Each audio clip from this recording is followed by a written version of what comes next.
This feature, The Future of Work, is funded by the News Reporting Scheme.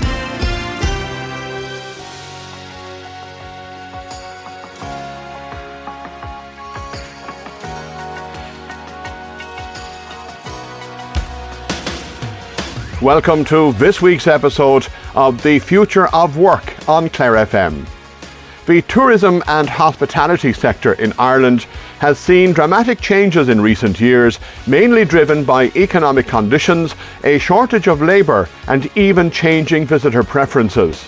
The global pandemic also left its mark, while current geopolitical influences are likely to make this year even more challenging than 2025.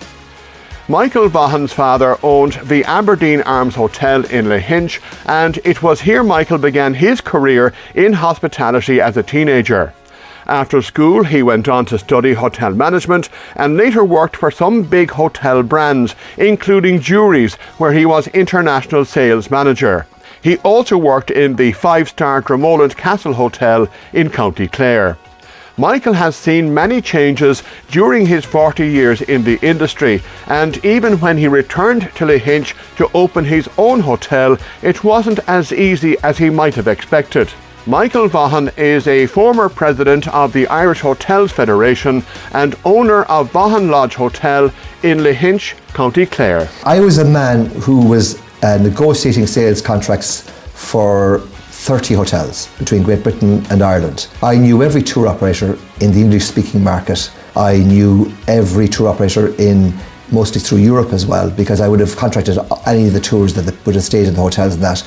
And I thought that business would translate to Lahinch. And to my shock, not one single one of those contacts brought me business here in Lahinch. They knew I was here, but they didn't have business for me, because uniquely Lahinch is a golf-centred resort. So I had to go and learn, if you like, the distribution of golf. And the difference between when I left Lahinch, which was in 1989, and I came back in 2005, golf was now an organised activity. Before then, people would ring you, and I'd ring the golf club, and it was as simple as that. You'd just make those simple arrangements. Now there were tour operators involved, so there was a distribution, and it took me about 2 years to build up confidence with them, that they would come and stay. So the first summer was very quiet. And then the other thing was the change in habit in people.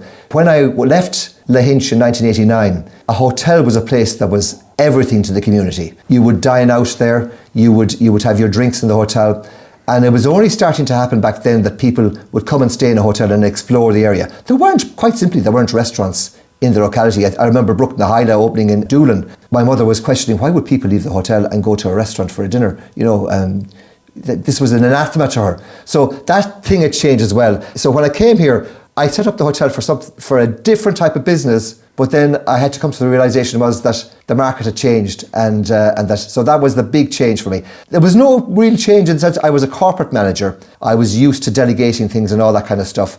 I had to learn how to do a lodgement for the bank. That was something we never did in a PLC company. There were people for that. So I found myself going back to the things that my father taught me back in my youth, and things that I had learnt in college. Everything that I had learned in the corporate world, bar strategy and marketing, was now defunct. I had to roll up your sleeves. I bought 2 jackets in Louis Copeland's in Galway. I was going to be wearing them as the manager. And within 3 days I realised shirt sleeves rolled up was the way this hotel was going to be run. So that was a big change. They were the big change, yeah. Some of the challenges in the early days, much different to the challenges you face these days? And certainly they are. And I mean, we were talking about the future of work. And I think that when I came here first, the whole technology end of hotels was in its nascent period. I remember buying what we call a property management system, which is basically a computer system to run your reservations and keep accounts for guests. A lot of hotels were still not using that. A lot of people were still using a ledger and a set of books. So that technology was starting to come in. Tills, which had been kind of analog before that, were now being digital and being linked up. And then the biggest thing of all, the old lock and key was gone. You now had the electronic lock. I could still have put the old key in, but then I'm thinking mostly it was Americans coming to stay. They need a huge sense of security. So they were elements of the hotel that were really important. The thing that I suppose hadn't changed was hospitality and how it was delivered. And that has still the same, and you'd hope that great elements of that will continue. So they were the big changes, I think, yes. You have different hotels working in different markets. Some are open year-round, some are seasonal by the very nature of their location. When it comes to staffing, are there particular challenges because you're a seasonal operation? There's huge challenges presently. They're almost back to where we were in the 1960s and beyond. When I started off in Lahinch with my father's hotel, the Aberdeen Arms Hotel at the time, my father built a staff residence which had about 20 beds in it. People came to work from Milltown, Malby and Cree and Kilkee and other parts of North Clare, and they stayed on the premises and they were available for work. Those days, by the way, there was a shift on the roster. It would be put down as a BLD, breakfast, lunch and dinner. So by the time breakfast was over, you took a break, back for lunch at 12:30, out, finished at 3 o'clock, back for dinner at 6 o'clock. It was a very long day. They were known as split shifts. And so naturally enough, people might want to rest in between. So having staff accommodation was very important. It's really critical again now, because with the explosion in Airbnb, almost every garage that is known in North Clare is up on an Airbnb platform or a short letting platform and is available for rent. And people are not as inclined to take on a lodger for the summer or a worker in a bar or a restaurant. So we have that pressure, and unfortunately for me and for many more in Lahinch, there isn't the possibility of building because the costs are phenomenal now, and a seasonal place just doesn't have the kind of return to allow us to build and borrow for that. So we are, particularly in my case, I like to hire local anyway, and from within the area, because I'm trying to give the unique flavour of Irishness. But you will see in many, many places that quite simply they have a lot of people who work from outside of Ireland. A lot of the Ukrainians who came to the Strandvarna found jobs in hotels, and they were very welcome for us. We had the Polish who arrived in the 80s, and they have integrated and settled in. Many of them, my housekeeper here is Kasia. She's with me 11 years now. My chef, Pavel, he's another Polish man who's settled in Ireland for 15 years. So we've had big changes in the workforce, but the biggest change I've seen is the difference in expectation and attitude in the generation that's available to us now. They're wonderful people, and don't get me wrong, I think they're referred to as Generation Z, or Generation Z as we hear people saying. It's trying to understand what they want. You've got to come to accommodation between what they're expecting to achieve from their employment and what you want them to do. And that's not always obvious. And sometimes in the old days, say you have a job, I'm giving you 40 hours a week, I'm paying you 15 euros an hour, you have your breaks, you get your uniform, etc., etc. But now I had one in the last 2 years, and I thought it was working out all right for me. But then halfway through the season, the candidate said, my values of life and yours just don't seem to align, and I'm just afraid I'm going to have to go somewhere else. And I thought, okay, and it wasn't explained beyond that. Then it took me quite a while to figure out that they actually wanted to do some community work and things like that, but and more so that the hours in the evening time didn't suit. There are lots of people that want an early morning, so you've got to figure out, sometimes you're bringing a person on to work who will work for you no more than 15 hours in the day. And then you've got to think, hold on, I've got 39 hours to fill. So that always takes 3 people. So you've got to find a profile of person and match another one with them. You could say job sharing might suit, but it's more complicated than that. So that's a thing that's there. I find myself doing more hours than ever. I'm committed through our quality employer program in the Hotel Federation. We have this, that we will offer conditions to employees for whatever suits them. And here, it's no more than 40 hours a week, and I don't do split shifts. I generally try to offer people what they want.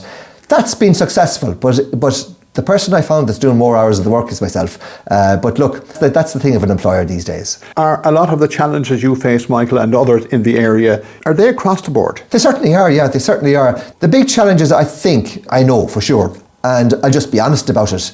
We lost the dressing room a long time ago in hospitality. In the years that I was growing up, my father's generation and all that, there was a lot of people available for work. In fact, there were more people for work than there were jobs. So we didn't treat people very well. The wages were low. The minimum wage, the unions did a great job in collective bargaining and in partnership in getting that up. It was only really in the last number of years that we realised that we have to offer better terms and conditions, and that if we're going to have people stay in the industry, we have to create career paths. I don't believe that, honestly, that we were interested more than just filling roles. Like the other thing, young lads coming in to do a function. Oftentimes, if you were a parent of those young lads, you'd be waiting in the car outside the hotel maybe till 2 o'clock in the morning. This isn't something that we should be doing at all. I mean, we've become more socially responsible. The Hotel Federation created this quality employer brand and mark for people to try and achieve a sense of fairness across the board for both worker and hotel owner. Then we have the Great Places to Work initiative, which was the employees voting on whether their place of work was a properly constituted, decent employment. So I suppose the challenges are similar. Hotels who have function rooms and that have huge challenges because you're trying to get a number of people for a short few hours every evening. Hotels who are more like myself, that are the kind of just breakfast and dinner and overnight accommodation, have a more structured environment. So we tend to do a bit better in the sense of finding people. But overall, the things are similar. Skills and being able to impart skills to people, being able to train people or have people trained. That's a huge difference, because we had a training body in the country called CERT way back. They would come before the season, they'd do 16 weeks before you'd open, and they would train, like they took a hotel in Liscannor one year, and they had 32 or 40 people who went into the locality. That's all gone now. So training has become a big thing. The Hotel Federation set up its own skills net for doing that. And we've trained, I think, 3,500 people on that. The apprenticeship system, we've brought back in 2 chef apprenticeships.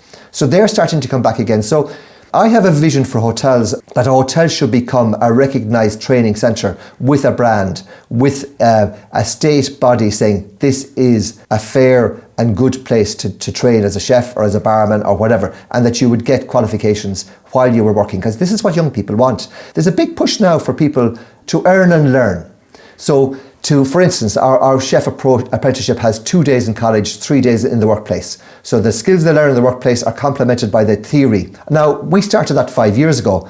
When we review that, we'll probably cut that down to 1 day a week, because online learning and learning by video and having people in the workplace, the chef in the workplace, having them recognised as a qualified mentor and educator would mean that the skills and the lessons they imparted could be considered part of the syllabus. So that's a big thing. Online learning, which happened over COVID, has transformed things immensely. A hotel now can really put together a bespoke learning system for their hotel for all departments, with the creation of a number of videos, and then, but critically, videos that go so far, the mentor on the ground, sitting beside someone who has years of experience, showing you how things get done. You'll see, and that's the other change in the industry, you'll see out and about that those kind of people are less and less available. I revel in the fact here that I have Martina Green, who's worked with me for 16 years now. When Martina comes back, I know that I have 16 years of what they'd call in another place corporate knowledge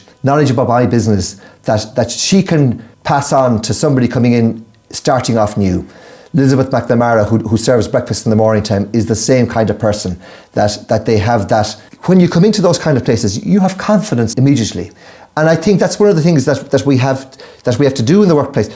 Over 55s to 75s are not represented in the workplace at all in hospitality. And hospitality could offer the kind of job that people who don't want to retire, that want to do 5 or 10 hours a week and might enjoy.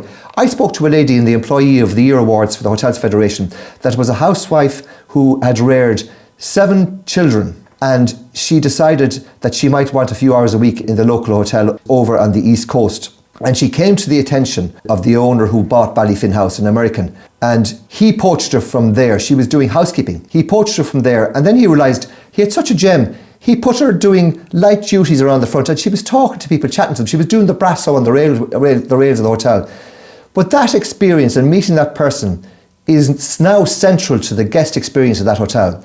But you go to so many businesses and they look at a cost, and they're thinking, I want to know the cost of what it costs to serve that coffee or that meal. But they didn't think of the cost of, well, the experience, what we used to call the ambience of the hotel. That's an investment you've got to make too. And you can only cost that by hiring people who have experience and personality.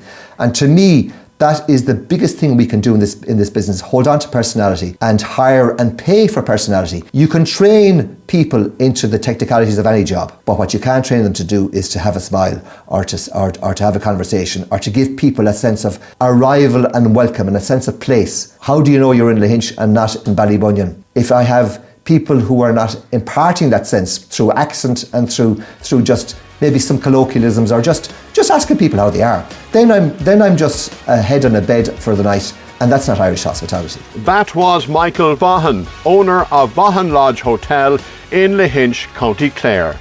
We'll be back next week with another episode of The Future of Work.